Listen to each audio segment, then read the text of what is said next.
has 2 home runs this season. Myles Straw has 2 home runs this season. Guess who's giving the Astros wins and scoring runs for the Houston Astros? It's Myles Straw. And I've got the New York kid, Trevor Hauer of the Hauer Hour podcast, all the way up from New York. Big Astros fan, is joining me, Locked on Astros tonight.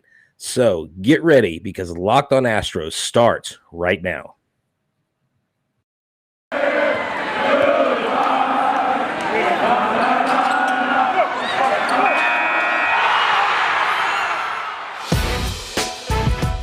It's the Locked On Podcast Network, your team every day.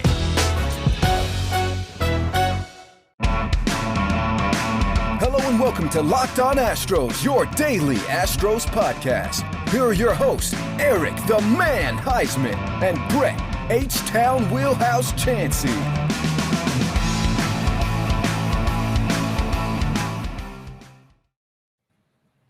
We are Locked on Houston Astros, and we are your daily Astros podcast. You can find us wherever you get your podcast on your smart device. You can check us out on YouTube. If you're watching us now and you haven't subscribed, hit the subscribe button. I am Htown Wheelhouse. Eric is still out. He's out this week spending some time with his family, because family over everything is what matters here at Locked on Astros. I'm Htown Wheelhouse. You can find me at Htown Wheelhouse on Twitter and at Stros411 on Twitter, Instagram, and Facebook.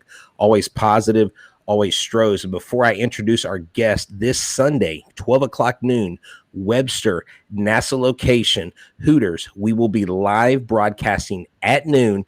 We will have giveaways. I'm lining up the giveaways, some really cool Astros rookie cards, some Astros sublimated jerseys, and a Stros 411 Be Someone shirt. So be there, bring the family, hang out, have some wings, have some brews, hang out with buds, and let's watch the Astros kick butt on live TV with us live, Locked on Astros. So Trevor Hauer, introduce yourself, tell the fans where they can find you, especially for those listening, not watching us right now. What's up, guys? My name is Trevor Hauer, not Trevor Bauer, to get confused with the cheating pitcher that plays over there with the LA Dodgers. Trevor Hauer with an H. You can find me on Twitter at Trev Stros. You just give me a follow. You can see all my funny Astros tweets during the games. And hey, guess what? I'll follow you back. So at Trev Stros on Twitter, you know where to find me, guys. Yeah, man, Trev. Just real quick, a real abbreviated history. So those who are maybe being introduced to you for the first time, this isn't your debut on our show, but this is your debut, I think, on the YouTube version, isn't it? I think so. Yeah, I think this is my first YouTube podcast episode with you. So tell them you have Houston ties, correct? Definitely have Houston ties. I mean, that's the understatement of the year. I got a cousin who's one of the season ticket managers for the Houston Astros. I live up here in a suburb of Buffalo, New York.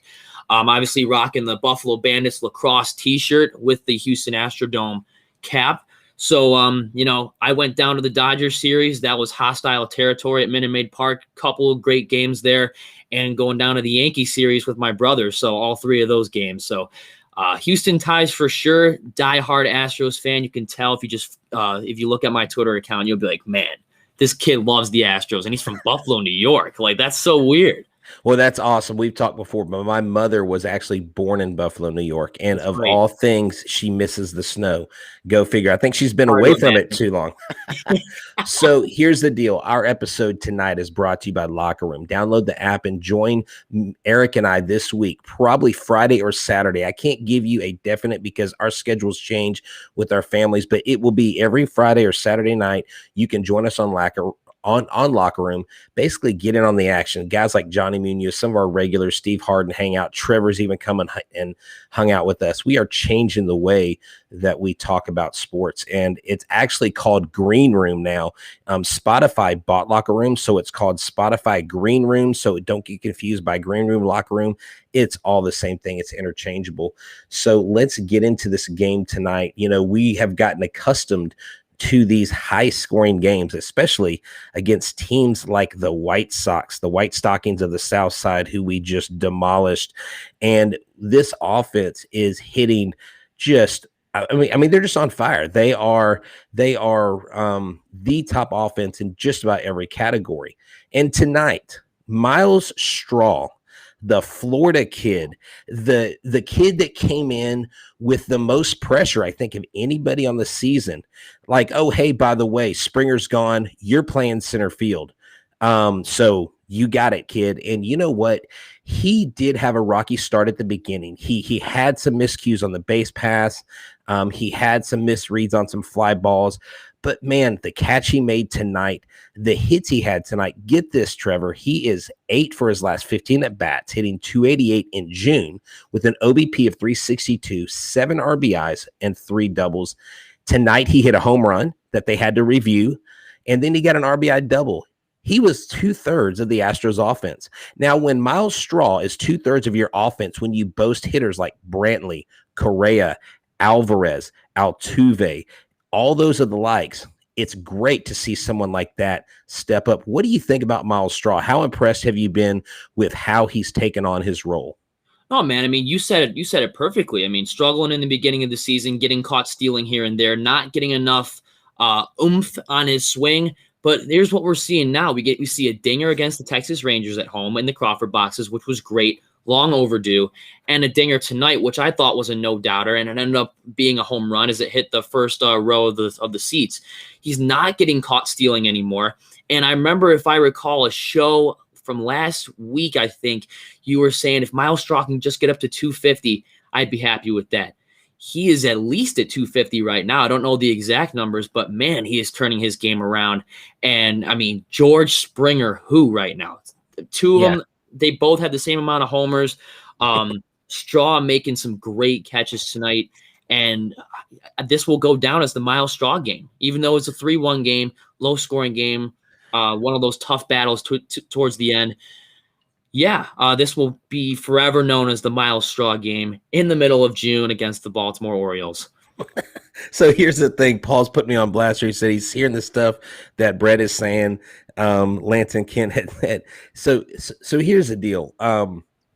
I will be critical of our players throughout the season. That is part of what I do. But it's never a critical spirit to where, I've never imagined that I could play any better than them. B, I know right now there's a lot of pressure on the young guys when the big guys are out. And whenever they do good and turn things around, I'm not like forever going to beat that dead horse. It's like, what have you done for me lately? Heck, if Brantley goes on a 10-game slump, I'm going to be like, what's wrong with Brantley? I'm going to criticize him. So it just comes with the territory. So Myles Straw is actually hitting .254 right now. He has an OPS of .652. I would like that number to be a little bit higher, but he's 2 for 4. What more do you want? I mean, he scored 2 of the 3 runs tonight. And so it's just one of those things where Myles Straw's doing the job. And talking about on that double, Chas McCormick, that guy, I think him and Myles Straw are tied. And I would be surprised if they don't have some sort of in-house competition about who gets faster on the base pass, because I believe their sprint speeds are almost identical. How big was that for him to score on that play? Because he could have easily been gunned down, and he didn't stop. He put his head down and he ran. They kind of put on a clinic as to where the Astros, one of their weaknesses outside of their bullpen has been their base running. No, I mean, they are both extremely fast, arguably one of the fastest players on the team. And you saw him putting his head down, running through the stop sign. He was not going to stop. Doesn't matter what the third base coach was saying. He was going to score, and he made it. And it's almost as if Chas McCormick and Myles Straw, just the presence of them being on the same field together, maybe there's a sense of competition, maybe there's not, but I think they make each other better and they complement each other. Same thing with Abraham Toro, even though he's not an outfielder. Like these young players that come in just make each other better. I love to see it too. No, yeah, definitely. And when you have guys where you can change things up, it makes me think of locker room, of this green room thing, because they are changing the way that we talk about sports. What you do is you download the app, you go in there, you follow myself at Htown Wheelhouse. Trevor, I believe you're on there. Where are you under Trev Strohs as well, just like on Twitter? I'm under Trev Strohs on there as well. So okay, give me a follow there if you guys want to see. I'm frequently in their locker room in their whenever they're doing it. So you can always give me a follow on that as well. Exactly. Yeah. So what I want you to do is realize that locker room is a perfect place to start and join conversations about the league. You'll find just about anything you want. You can join the MLB, the NFL, the NHL, the NBA. There's a ton of discussion going on. You can join Eric and I every Friday or Saturday, and we bring you on, and you can ask guys like Steve who are in here right now. You can ask Paul. You can ask Johnny, Trevor. They've all come on the show. Jeremy Brenner, who was in here earlier, they've all been a part of our show, and we'll feature you on the show. And we will definitely love to have you in. So locker room is changing the way that we talk about sports. I see some trade talk going on about Straw. But let me tell you why I want to counter that. Because right now we have a wealth of talent. And when I think about a wealth of talent, it makes me think of Wealthfront. There are these things called stonks, memes, rocket ships. And I'm not talking about Tesla or Elon Musk. I'm talking about day trading. It can be a lot of fun. If you want to grow your long-term wealth and make it to the moon or even to Mars like Elon wants to go, you should open up a Wealthfront investment account today. Decades of data show that investors trade individual stocks underperform the market every year, kind of like the Orioles offense. In fact, only 1% of the day traders beat the market. The odds are not in your favor. If you're doing it alone, team up with Wealthfront instead. If you've got someone like Joe Girardi calling you out on the mound after a strikeout saying, where's the sticky stuff? You need to get a hold of Wealthfront. Create a portfolio of globally diversified, low-cost index funds personalized just for you in minutes. No manual trades, no picking stocks, no watching the stock market every day. They automatically handle all the investing based on preferences you control. Now, hang in there and listen to this. Wealthfront is trusted with over $20 billion of assets, and you can get your first $5,000 managed for free by going to wealthfront.com/lockedonmlb. But Trevor's probably going, $5,000. I don't have $5,000. Well, that's great because all you need is $500 to get started. Grow your wealth the easy way and let Wealthfront do the work. To get your first $5,000 managed for life for free, go to wealthfront.com/MLB. Go there, get started today. So, with that being said, we've got Wealthfront, we've got locker room, got those knocked out of the park. Let's talk about Zack Greinke. Zack Greinke went 7 1/3 innings, and when he got pulled at first, I was like, no, Dusty, no.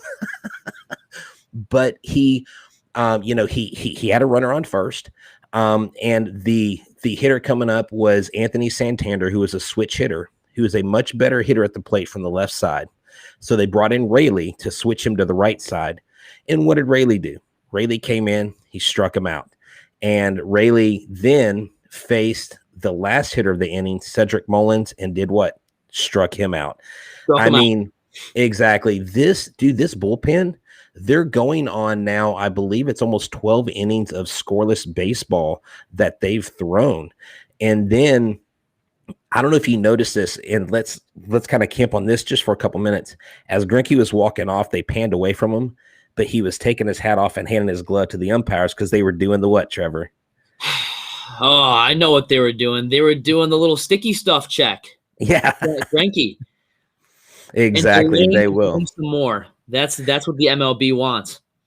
Exactly. And so, here's the thing. We talked about this prior to the show, and those of y'all that are listening, you may have seen this. Max Scherzer got checked once, okay, after an inning. It was a standard check, wasn't a big deal. I believe got checked a second time, and then a third time, and I don't know if it's the second or the third time he got checked, Joe Girardi yelled from the dugout after a strikeout and said, hey, check him again. And I thought Mad Max was going to lose it. I thought both his green, his blue and his brown eye were going to turn red. And I thought he was going to start spitting fire at that Phillies dugout. I would not want to take that guy off. And I think it was a mental thing. They were trying to play with him, get him off his game, but he started undoing his belt. He almost went Steve Sachs. And I don't know if you remember this. That's an old play. Steve Sachs gets to first. Okay. He beats out I guess an infield hit. He slides and he stands up. He undoes his belt and he drops his pants to get the dirt out of his pants. And all he has is a sliding shorts on. And he looks around and realizes he just pulled his. I thought Scherzer was going to pull an old Steve Sachs move there. But pace of play, give me a break. Are we going to check these guys every inning? I mean, this is absurd. Look, I get it. If you suspect something as an umpire and you're asked to check at least twice a game, do it twice a game. But why are you going to do it in between batters in the middle of an inning? And exactly, right? Like Scherzer already got checked once. What makes you think that he's going to decide to use spider tack or anything like that before the second or the third one? I think half of it is just Girardi whining like he did when he was the Yankees manager, and he's whining now. And Scherzer had every right to scream his head off at these umpires because on a 162-game season, arguably the best pitcher for the Washington Nationals, he's not going to be doing that. He's simply not going to be doing that. And I mean, it's just umpires delaying the game even more. Like it's laughable at this point. It is laughable at this point. It's actually quite sad if you ask me. So actually, I made a mistake yesterday. Bielak gave up a 2-run home run. I guess I forgot because Angel Fernandez should have struck him out. Should have called a third pitch strike. That was so. He called a ball, and so yeah. So thank you guys for keeping us in check. We don't always have all the right answers, although we are your local geniuses. I mean, local experts. But the Astros get it done today with 3 runs and 8 hits. Greinke is now 8-2 on the season. He is putting together a very nice season after a very shaky season last year. Presley gets his 11th save on the year, and Presley goes in, and what does he do? He basically goes in and he faces 3 batters and gets 2 strikeouts. Rayleigh faces 2 batter, or he gets his 2 strikeouts, and so you have 4 strikeouts to end the game, and then combined with Greinke's strikeouts 4, you have 8 strikeouts in the game.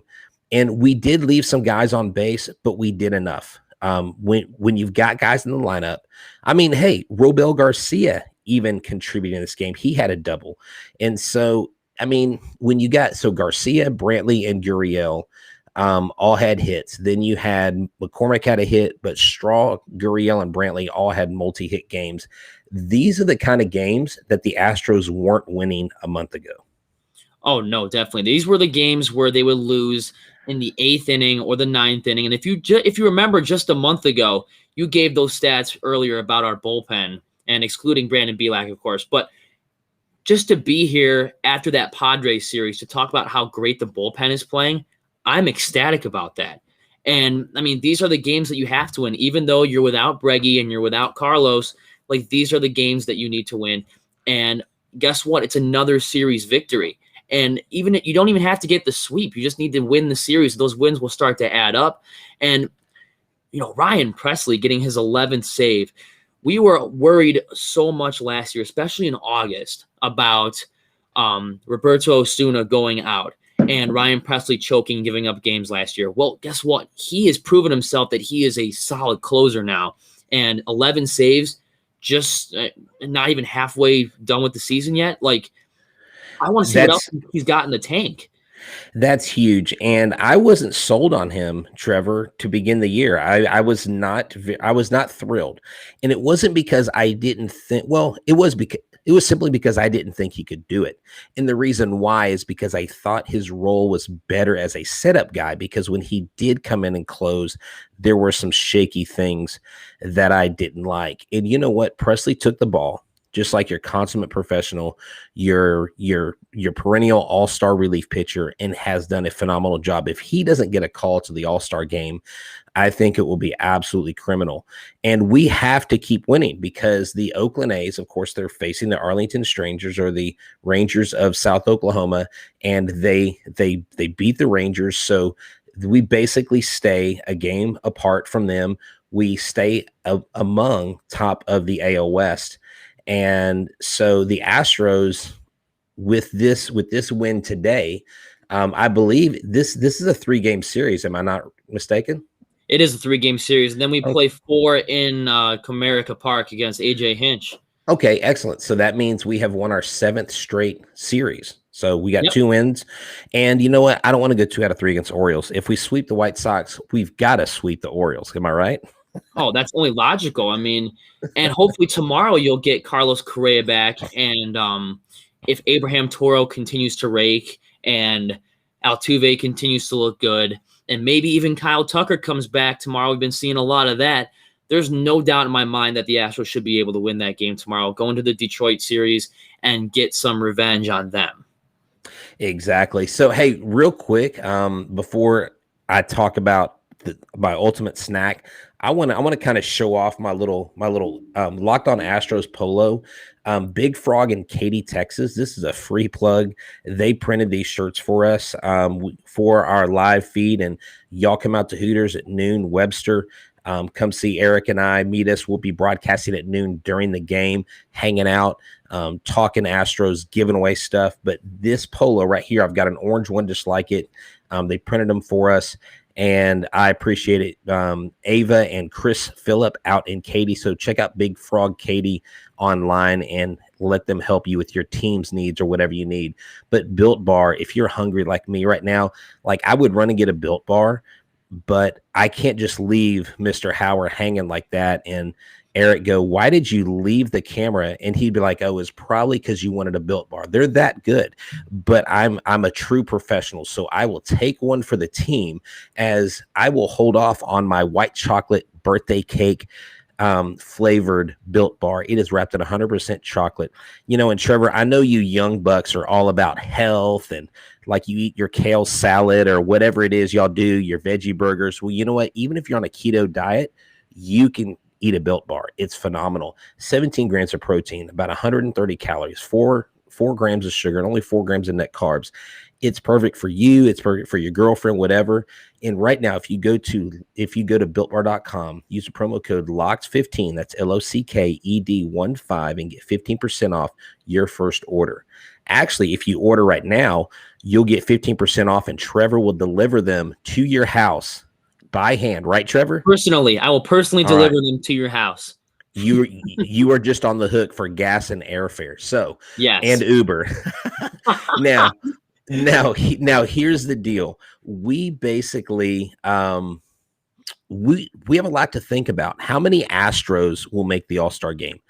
Which Astros will be in the home run derby? And if someone like Yordan Alvarez accepts, like how many home runs will he hit? And if you want to bet on things like that, or you want to bet on who the Rockets will take, hey man, the Rockets got the second overall pick. I hear Mobley is the man that they're eyeing right now. Mobley or Green. I think Mobley fits really good with Christian Woods. It would be a great 1-2 punch. But go to BetOnline. It's the fastest, easiest way to get all your sports action. Now, baseball season is in full swing. You can keep track right there. So before the next pitch of the next Astros-Orioles game, go to your laptop or mobile device and check out all the great sporting news, sign-up bonuses, and contact information. MLB, NBA, NHL, UFC, MMA. I mean, Olympics is right around the corner. I mean, all kinds of stuff is coming up. Don't sit on the sidelines anymore. This is your chance to get in the game as teams prep for their runs for the playoffs. Head to the website and use your mobile device to sign up today and receive your 50% welcome bonus on your first deposit. Use a promo code Locked On. Bet Online, your sportsbook experts. So right here, Paul said he's still waiting on his 411 swag. I thought I sent you some. All right, Paul, we got to settle that off air. Okay, we can't some. be. I know we can't be settling personal grievances on air. Johnny says I eat a lot of salads. The only problem is they're all located inside the burgers. I like it. See. Here's the thing. With salads or with food, all you have to do is if you eat a brownie, eat like a carrot with it. And then when you eat it, the carrot will say, it's okay, the brownie's with me. And it all cancels us out. Even it out. That's how you do it. Oh, here you go. Nicole is like, where is Eric? Eric, I'm glad you asked. Eric is at church camp. Actually, I tied him up. He's in the closet right there. He's not allowed to have the show for a week. I took over. No, he is. Nah, he lost a bet, and he's anyways, no, he is at church camp right now, and so I took the helm for the week, and he's hanging out with Link out there and having a great time. So thanks for asking. I will let Eric know that his fans checked in on him. So let's look at the matchup. Is there anything else you have to add for the game tonight? Man, just if Alvarez continues to rake and Abraham Toro continues to rake, like I think that this team is going to be, I mean, if not already, like the most unstoppable offense in this league, because we talk about secondary hitting, guys like Straw, guys like Toro, guys like Jason Castro yesterday who hit the leadoff double to start off the inning. I mean, not a lot of teams in this league can say, oh, our bottom of the lineup is so good. We get leadoff hits all the time. The Astros have a pretty deadly bottom of the lineup, and this secondary hitting is a big part of their success. Yeah, exactly. And that has been a part of their offense being number one because their 7, 8, 9 hitters haven't been getting it done. So tomorrow night we have Jose Urquidy, 5-3, going against Thomas Elshman, who doesn't have a win or a loss. He has a 1.93 ERA and only 3 Ks. He basically returned to the majors and held the Blue Jays to 1 run in 4 2/3 innings in his first start. He is filling in for rookie left-hander Bruce Zimmerman, who remains sidelines with left bicep tendonitis. I hate when I get that from working out too much. But Jose Urquidy has never faced the Orioles in his 3-year career, but he will get his first shot in the series finale at Camden Yards. And I remember when Jose Urquidy made his debut, he made it in Colorado. And I remember going, this is the worst place to debut for the major leagues. Yep. And what did he do? He handled it like a pro. And so the thing I like about Jose Urquidy, and maybe this is where we kind of wrap things up a little bit, Jose Urquidy there's something about him that reminds me of Mike Hampton. Yes. Mike Hampton had this bulldog mentality. He wasn't very tall or imposing, but you knew when he went out there, he meant business. And Urquidy means business. And he goes out there and he plays with the calmness, and he's just so smooth out there.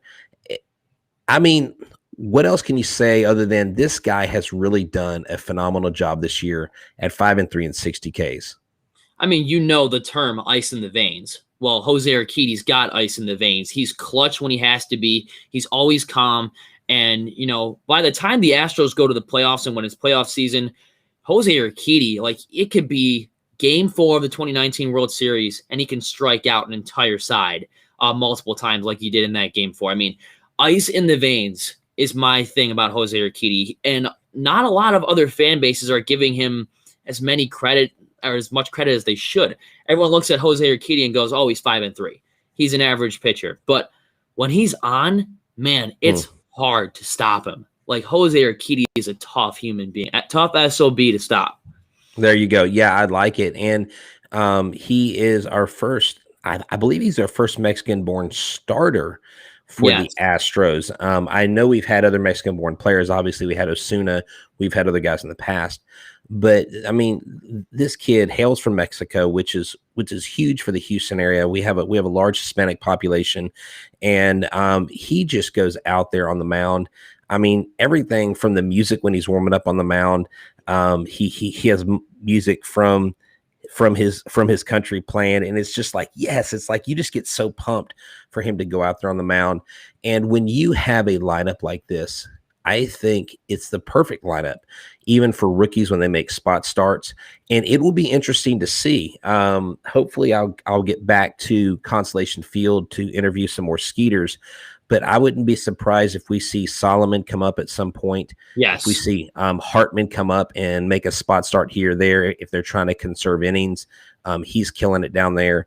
And heck, Jake Myers might make a surprise appearance at some point. He's hitting the cover off the ball. Tyler Ivey, remember, I think he's out for the year with an injury. Oh yeah, he is. I was wondering where he went, and I saw he was on the 10-day IL. I didn't know if he was. Yeah, and then I believe he is done for the season. He says, "Do you know who is clutch and ice in the veins? Brett Chansey." That's right, man. This man right here. Real, recognize real. That's right, man. I do have ice in the veins. I am the funniest person I know, and I'm a legend in my own mind every day. Legend. So. But here's the thing. Let's see, what does Johnny say? And Dusty keeps feeding him Mexican food as well. Yes. So, Dusty Baker, for as much criticism as I've thrown at him, you can't ask for better results. I mean, you just hope that maybe he doesn't have any bullpen faux pas when we get to the playoffs, because right now we will end on this. The Astros are the best baseball team in the American League. 100%. Past the Rays, past the Red Sox, past the White Sox, past the Yankees, of course. I mean, Astros are always better than the Yankees anyway, but just thought I'd rub a little salt in that wound. But I take back all. I mean, I'm putting this on pause. All my Dusty Baker slander from the month of May and late April, I'm putting that on pause because he decided to throw out Brooks Raley out there tonight, and that was a great decision to make. Brooks Raley, when he is called upon, he's usually pretty good. And then obviously Ryan Presley. like his pitching decisions aren't totally like, what are you doing, Dusty, anymore? And he can afford to bench guys like Carlos Correa because give him a rest on this 20-game stretch, because you have these guys in the lineup like Robel Garcia and Abraham Toro that can hit that can hit whenever they're called on. And despite Bregman being out and Aledmus Diaz, you have these players that are coming up from Sugarland and AAA that are showing up and showing out, and Dusty's using them. And, it's great to see now. That's awesome, man. Trevor, thank you so much for joining us. It was a pleasure having you on. Thanks Guys, for having me on. This is the New York kid. I mean, he's coming live from his basement from an undisclosed location in America so that the enemy can't find him. Trevor, tell us one more time where the listeners can find you. So you can find me on Twitter at Trev Strohs. You can find me on Instagram at Trev Hauer, TrevHauer. And undisclosed location, let's just say I'm like 10 miles south of Canada. Nice. So you could maybe cross the border underground and they wouldn't know, huh? They wouldn't know unless they're watching this episode of the podcast. I don't want to get like the feds on me or anything like that. I'll stay clear from that. The only thing that stinks is like, when I turn 19 years old, the whole world shuts down, so I can't even have a beer up in Canada. So hoping for the border restrictions to open up again. There you go. Thanks, Trevor. And like Paul says, all seventh graders praise me when I walk into the class. You don't even know how true that is. Those kids, I enjoy teaching. I'm actually my last 2 days of summer school, which has been a definite experience. I have used Star Wars, Rocky. I have used all kinds of 80s and 90s movies, and I'm giving them a cultural awakening. And we're using this with reading, talking about plot and everything. So that is the end of our story tonight. The Astros win again. They win their 9th straight. They go back to Baltimore, back to Camden Yards to finish up to hopefully get the sweep. I'm Htown Wheelhouse. We are Locked On Astros, your team every day. Like always, go Astros. Go Stros.